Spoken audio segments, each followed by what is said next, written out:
Welcome to the Buckley Program event. As many of you know, Buckley Program is dedicated to furthering intellectual diversity at Yale, and a big way that we do is through speaker series. One plug that I want to make is that we have an essay contest. You can win $1,000 for less words than it takes to write a YDN op-ed. It's on what is a 21st century conservative. The first prize is $1,000, second prize is $500, third prize is $250. And I think it's due on Friday, so just email buckleyprogram@gmail.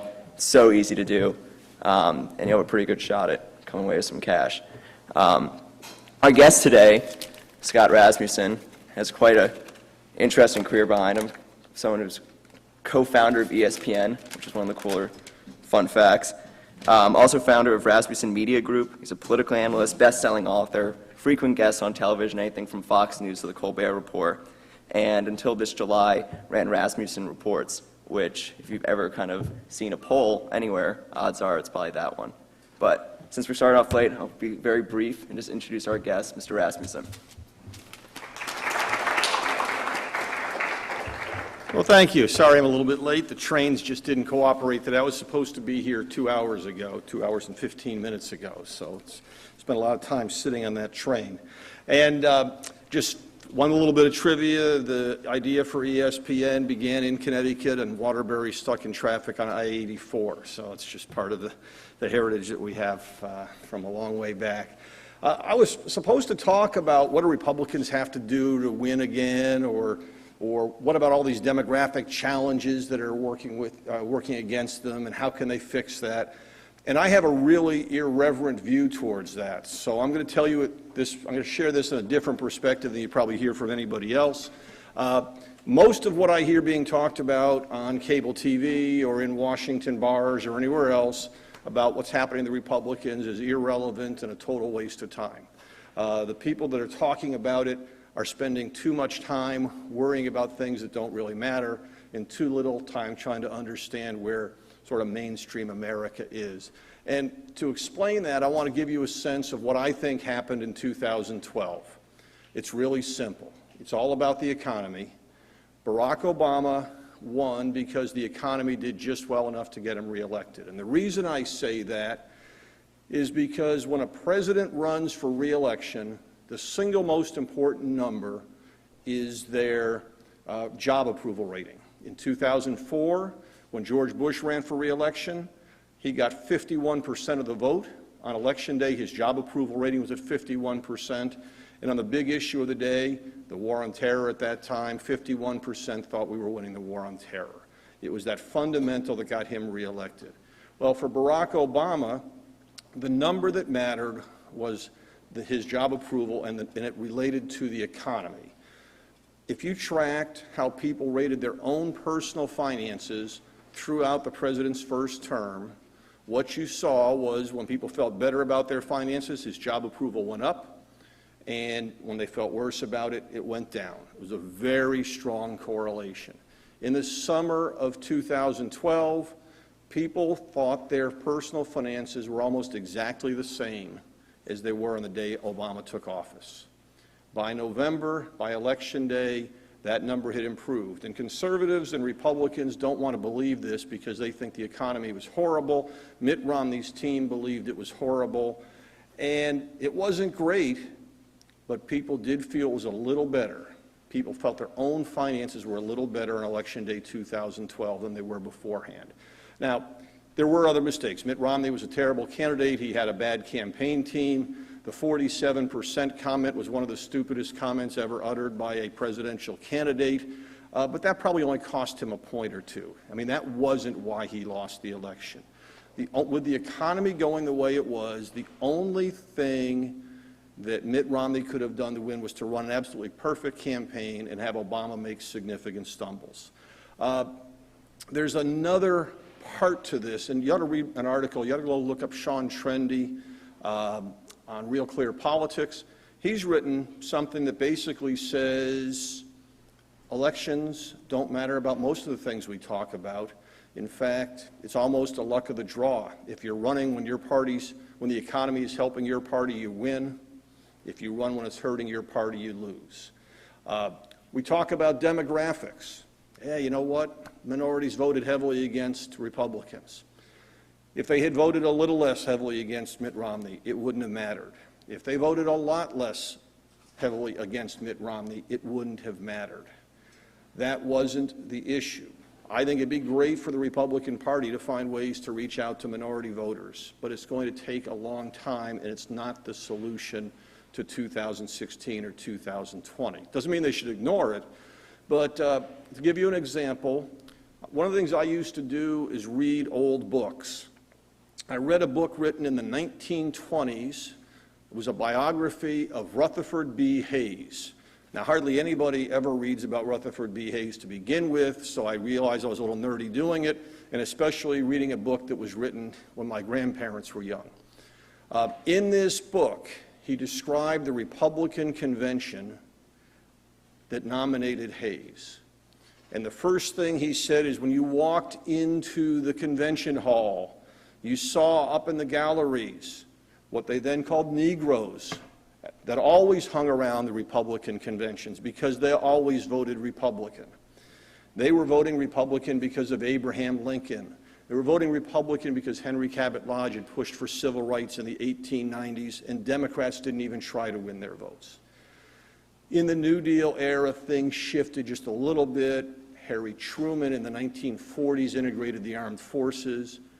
But by 1960, almost 40 years after this book was written, Richard Nixon got a third of the black vote against John F. Kennedy.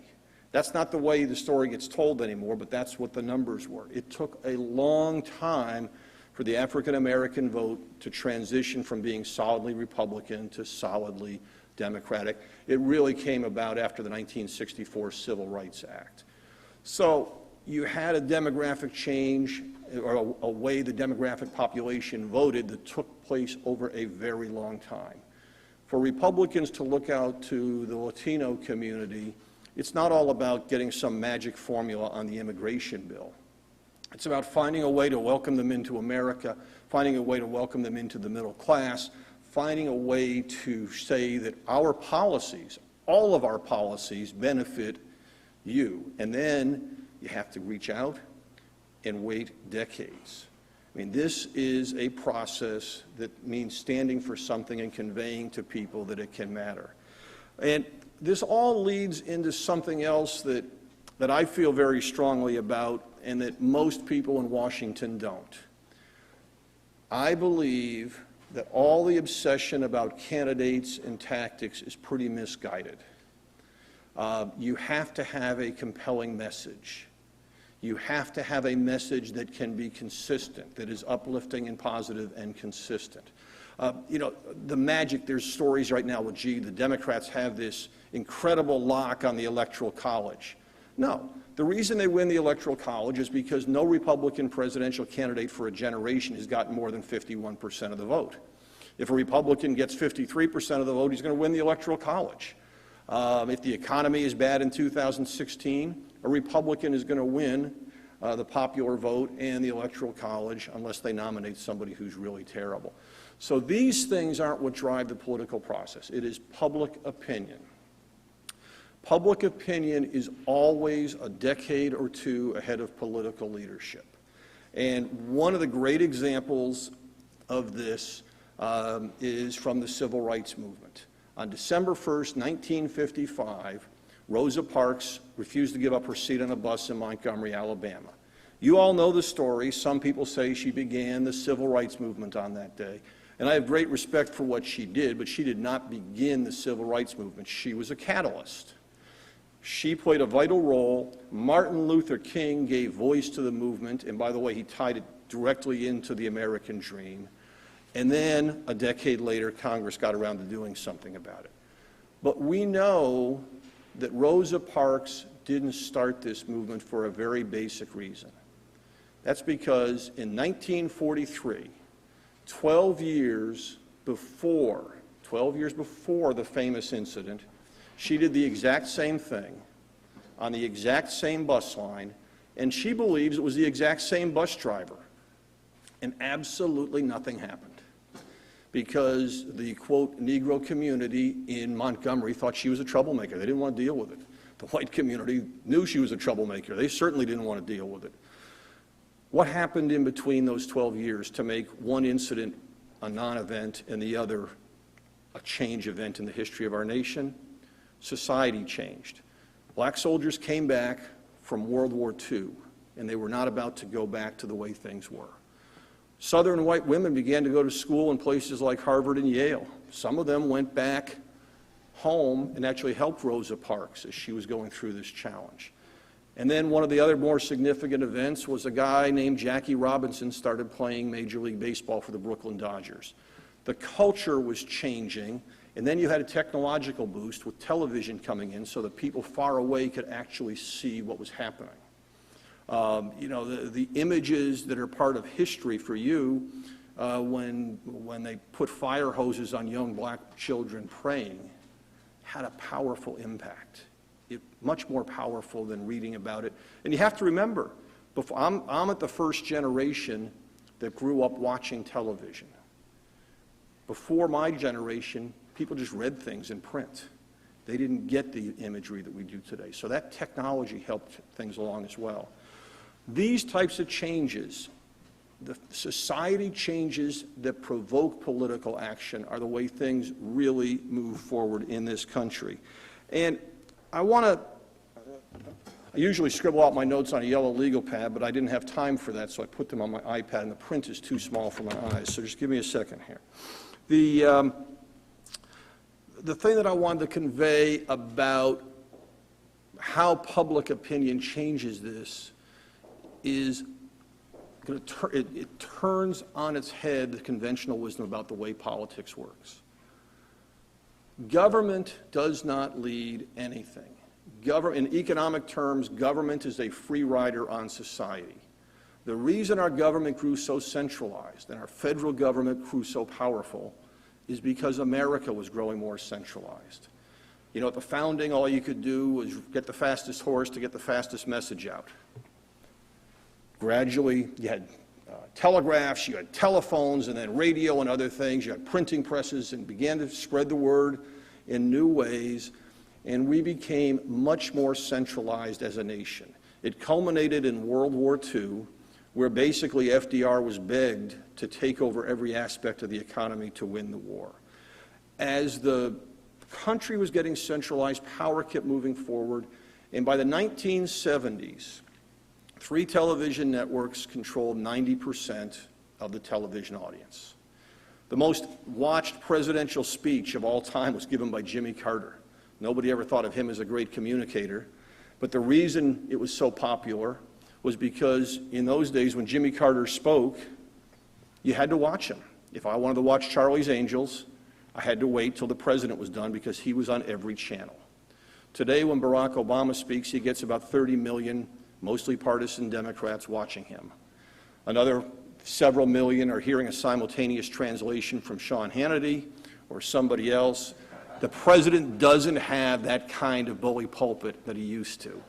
And we're beginning to see this decentralization of society take its toll on government. A one-size-fits-all government cannot survive in an iPad era. And the difference is that the political leadership wants to pretend this new transition isn't happening. They don't want to let go of, nobody likes to let go of power and money, but they're being forced to deal with it. A great current example is the president's health care law. We hear about this all the time. We hear about the Republican arguments, you know, Ted Cruz talking for a full day. We hear about defund strategies. We hear Democrats hoping it's really going to work better than expected now. The truth is that law, as written, within 5 years will be irrelevant. It is going to collapse and disappear on its own. There may be some legislative help along the way, but it's not going to disappear because Republicans come up with some brilliant strategy. It's going to disappear because most Americans want to make their own health care decisions by themselves. Most people now recognize that the key to health care is actually making good lifestyle choices. You know, who would have thought? You exercise regularly, you eat better, you live longer. That's the way it works. And that has a bigger impact on your health than medical care. When you start talking about medical care, people want to have those choices for themselves as well. Neither the president nor the Republican alternatives have shifted power in that way. A proposal that would work, it won't ever go forward in particularly this way, is if your employer offers you health insurance, a comprehensive plan, something like what the president has proposed, maybe you should be allowed to opt out of any of the provisions you don't want and keep the change. So if you would like to see just have a major medical coverage for yourself, you can keep the cash and have a little bigger paycheck. Most people would prefer a bigger paycheck and less comprehensive coverage. That pressure, the pressure for individuals to want to make decisions for themselves, is more powerful than any legislative vehicle. And there's another thing that's happening right now.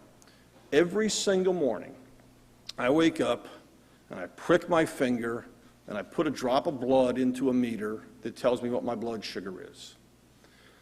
Well, ever since I started doing that, I've become a little bit healthier because now I monitor it, I know what's working and what's not. But on top of that, my doctor has a better record of what's going on because she can see it each and every day. I think that within a few years, all of us will be pricking our fingers, dropping a little bit of blood into an iPhone app or some other smartphone app. Our doctors will get it, and they're going to have a clerk who's doing a variance analysis on what our blood results are. If you begin to take that thought process, the next step, it's going to change everything about your relationship with your doctor. You won't see your doctor as often. You only see the doctor if something bad is going on. You won't have the same kind of interaction where you go in and say what's happening because she'll see it. And how does that begin to impact the law when it comes to prescriptions? How does it begin to impact the law in terms of other medical referrals? Nothing in the president's law or the Republican alternatives deal with that. It's going to be dealt with by consumers driving a process of change. And this is exactly what people in Washington hate.